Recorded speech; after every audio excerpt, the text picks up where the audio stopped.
کسی نبی کو نماز معاف نہیں ہے، سب نبیوں نے نماز پڑھی ہے، آدم سے لے کر امام الانبیاء صلی اللہ علیہ وسلم تک کسی صورت میں کسی حالت میں نماز معاف نہیں ہے۔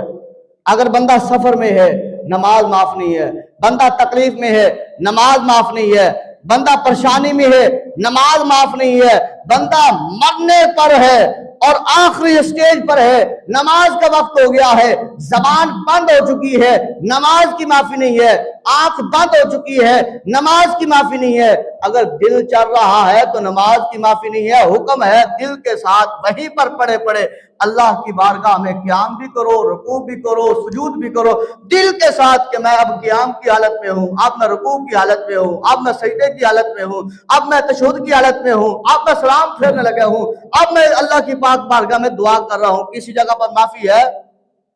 نہیں ہے۔ روزے کی معافی ہے، فرض روزوں کی معافی ہے۔ فرمایا سفر پر ہو روزہ چھوڑ دو، جب جو ہے وہ غیر رمضان آئے گا تو اس وقت وہ روزوں کی قضا رکھ لو۔ فرمایا بیمار ہو روزہ نہیں رکھ سکتے، شوگر ہے، ایسی بیماری ہے جس میں بار بار جو ہے وہ انسولین یا بار بار جو ہے وہ کوئی دوائی لینی پڑتی ہے جان کے لیے، فرمایا تم نماز اور روزہ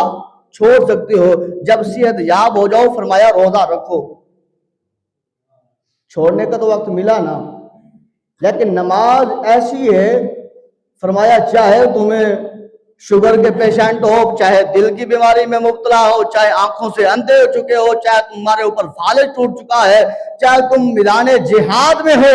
کافروں کے ساتھ جنگ کر رہے ہو، فرمایا حالت جنگ میں بھی تمہیں نماز معاف نہیں ہے۔ ایک دستہ کھڑا ہو کے کافروں کے ساتھ لڑے اور ایک دستہ آ کر اللہ کی پاک بارگاہ میں ایک رکعت نماز ادا کرے، وہ جائے اور وہ دستہ جا کر کافروں کے ساتھ لڑے اور دوسرا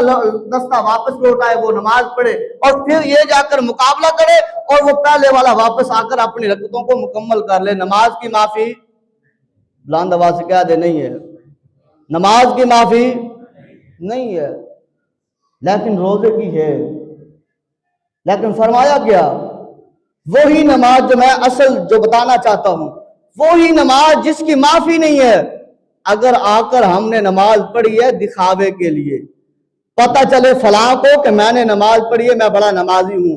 پتہ چلے کہ میں کاروباری آدمی ہوں تو لوگ میرے طرف متوجہ ہوں کہ یار اس بندے سے سودا لینا ہے، یہ تو بندہ نماز پڑھتا ہے، تہجد پڑھتا ہے، اشراق پڑھتا ہے، چاشت پڑھتا ہے، اوابین پڑھتا ہے اور نوافل ادا کرتا ہے، تسبیح پڑھتا ہے، سارا کچھ کرتا ہے، یہ بندہ ٹھیک ہے۔ اگر اس نیت سے نماز پڑھی